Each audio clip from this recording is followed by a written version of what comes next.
Hi, my name is Susan Weimer and welcome to my YouTube channel. I'm here today with a video for my sweet Petunia, and they make the MISTI and the Cuddle line.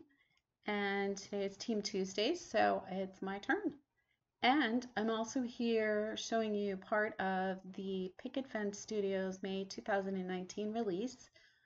These are all new stamps from that release that goes live today. So you're getting a 2-for-1 here, 2 companies in one. So we will be using some Vicki Boutin art crayons along with some of the Picket release and Nuvo Glimmer paste. So here's the bright sky, which I'm going to use as a background. I'll be back with a video on using it as a sky. This is the floral damask stencil, which I just love. My MISTI, star of the show. And yeah, that's a very dirty craft mat, and yep, just ignore it. Sorry. I have a paintbrush, a palette knife, the Moonstone Glimmer Paste by Nuvo, which I just ordered more of, the Vicki Boutin oil pastels that are water soluble. They're great. A couple of pieces of distress watercolor paper, and a palette which we end up not needing. I'd forgotten when I did this, gathering the supplies, I didn't need it. So first thing we're going to do is take a piece of this A2 sized watercolor paper, and I'm just going to put a little bit of adhesive down to just secure it so that I don't have to use the magnets. And then I'm going to remove the stamp. This is a great stamp. It's A2 sized. It's very detailed. I've used it before. As you can see, it's had some love already. And it's just got some gorgeous detail in it, so I can't wait to do some multicolored embossing with it to make it look brighter and more vivid. So I've used a red violet. They don't have names that I can find. And then this peachier color, which almost looks like tattered rose, but isn't. And I'm using that just on its own and to blend into each other color that's on there, just so that there's a smooth blending. What you don't see too is that I'm taking the red and moving it into the violet and the violet into the red, so that we have some mixing and matching going on in there as well. I'm just going to pull in some more color here. So all I'm simply doing is just rubbing the crayons right onto the stamp, and now from about a foot away I'm going to give this a good misting. And if you hear a noise in the background, I'm really sorry. My computer is doing something. It's new, and I'm not sure why it does these things, but it does. So I'm using my finger to pat the colors and mix them up a little bit more, and then I'm adding a little bit more. And so we're just going to do this first press, give it a really good pressure, and this will help get the first layer down. So ultimately we're going to get 3 backgrounds out of this, and we're going to use this first print for the card today. But I spritzed some more water on there to loosen it up a little bit more so I could fill in the other spaces. And I just really enjoy doing this. It's very satisfying to get all that color on there, and also to get more backgrounds and things out of this. So I'm just going to scribble a little bit more color in there. And there's no rhyme or reason, and I just picked the warm colors today because I felt like it. I could have picked there's a package of cool colors. If you watch my video from last week, you'll see the 3 boxes of the different crayons. And I just felt like going with this palette because, I don't know, it's fun. I don't know if you hear that, but that's my wash machine. So I'm going to spritz some more water on there. I'm getting heavier handed with the water as we go along. So I probably could have gotten a 4th off of this, but you know, I needed to keep going, and so that's what we're going to do. But it's just lots of fun. Each look is slightly different.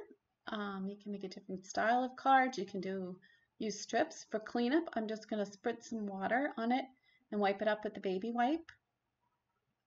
And Then I'm going to take some Hero Arts Ultra Clean Stamp Cleaner, and just to make sure that I've removed everything, because we're not working with an ink, we are working with an oil wax based pastel. Even though it is a water soluble, there are still things in there that I don't want collecting onto my stamp. It's different than working with ink.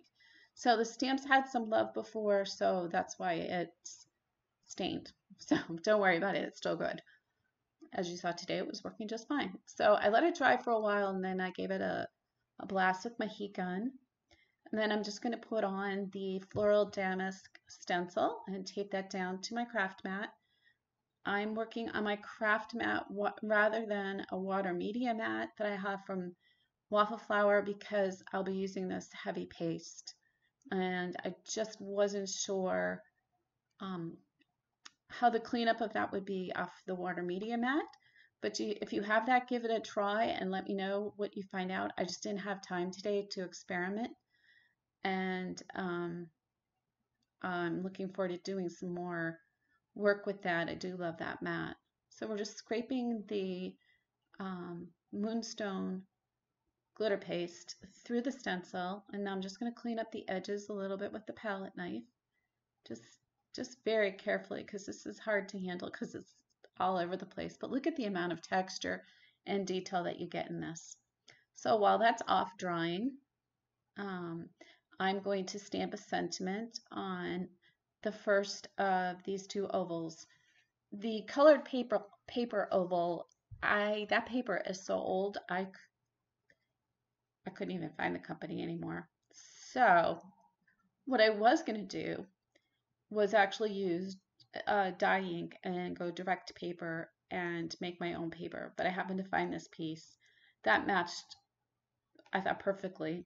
So I went with that instead of doing direct to paper. So I have my Picket Fence hybrid ink, which I love. It's great for stamping. Anything sentiments too. It's also Copic friendly and always gives a good impression.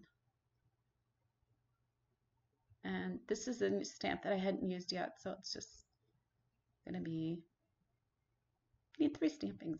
That's normal.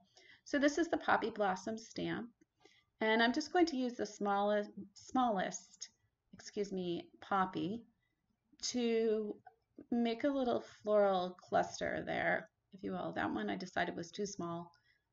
So, and I'm going to be fussy cutting these because I don't want the white edge to show.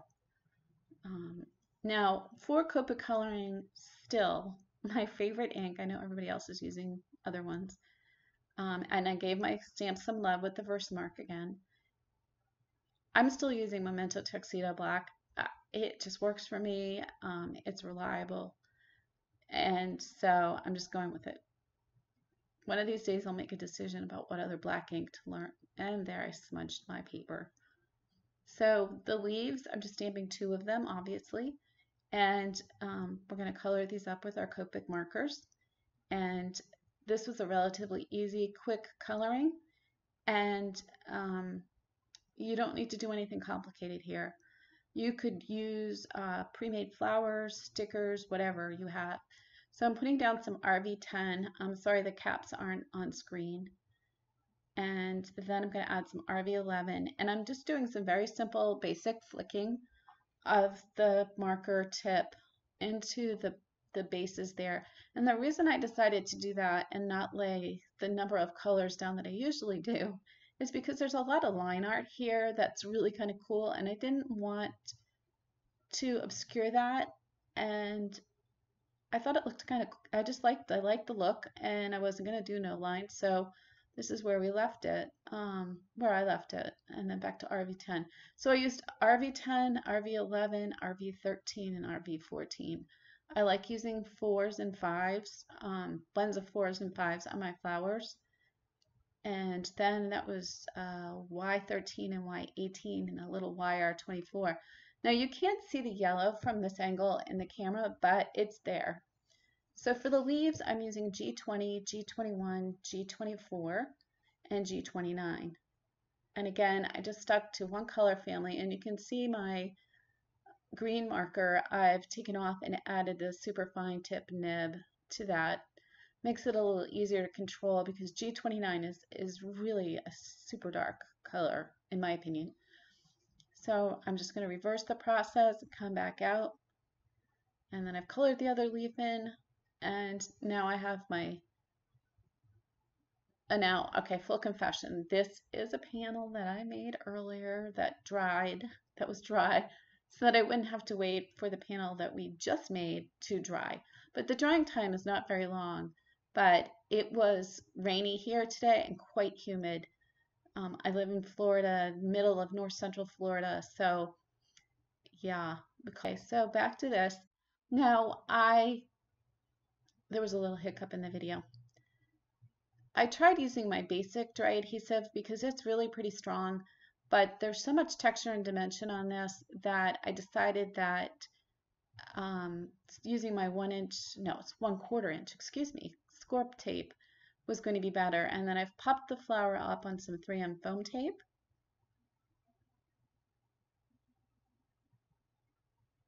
And we're going to trim these leaves out a little bit and just make a little cluster there. And really just, like, I can't leave anything alone. And then of course there's this leaf hanging there. I think my card needs raking. But I just really like that. It was a simple, straightforward design, one that we used to do all the time. And I know we moved away from it. So I'm going to use some foam tape because this is,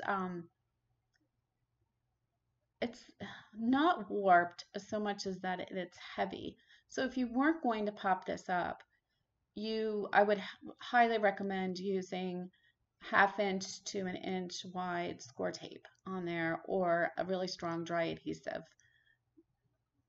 because there's a lot of weight in this card. And I popped it onto a Neenah 110 card base. Yeah, that's what I did. So now I'm thinking, oh, should I have some sparkles in there? And I realized I can look up into the viewfinder in my camera and see that I didn't need that. So this is done. I hope you enjoyed this. If you have any questions, please leave them in the comments box below. I will link to my blog, the MISTI blog, and the PFS blog in the description box below. All the supplies are there as well. If you like this video, please leave a thumbs up. That would be great. And I would love it if you subscribe to my channel. I'm always trying to get new viewers, and it helps me bring relevant content to all of you. So thank you so much. Have a wonderful day, and get some crafty time in. Thanks. Bye-bye.